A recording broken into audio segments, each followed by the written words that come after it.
আলাইকুম প্রিয় ভিউয়ার্স, আজকে আমি আপনাদেরকে দেখাতে যাচ্ছি আমাদের মূল ভবনের সামনে দাঁড়িয়ে।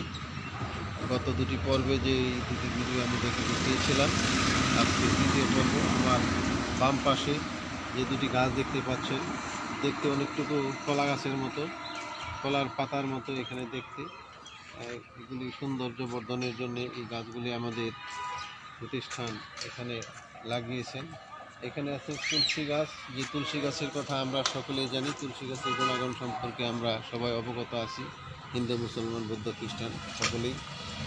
এখানে সৌন্দর্য বর্ধনের জন্য পাশের মতো দেখতে অনেকটুকু জায়গা জুড়ে তার ডালপালাগুলি ছড়িয়ে আছে, ছাতার মতো দেখতে অনেকটুকু। সৌন্দর্য বর্ধনের জন্য এই গাছগুলোকে লাগানো হয়েছে। এবং আমার বাম পাশে যে আরেকটি ফুলের গাছ দেখতে পাচ্ছেন, অত্যন্ত চমৎকার। সাদা ফুল, সাদা রঙের ফুল, গন্ধ সুন্দর এবং দেখতে অনেকটুকু কাঁটাযুক্ত একটি গাছের মতো। প্রায় সারা বছরই এখানে ফুল ধরে গাছটিতে। এখানেও ঠিক তদ্রূপ বাঁশের মতো দেখতে যে গাছগুলি আমি বলছিলাম আগে, যে এখানে সৌন্দর্য বর্ধনের জন্য এখানে লাগানো হয়েছে। ওয়াল ঘেঁষে, মূল ওয়াল ঘেঁষে এখানে আছে এখানে, এবং ডান পাশে বাগান রয়েছে।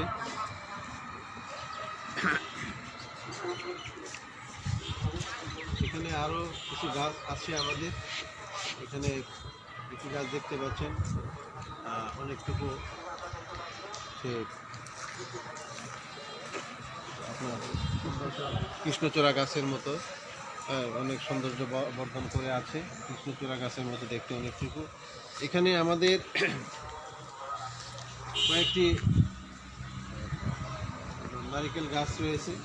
এই নারকেল গাছগুলির মধ্যে খুব শীঘ্রই আশা করতেছি আমরা নারিকেল ধরবে, এবং এগুলি দেশীয় জাতের নারিকেল।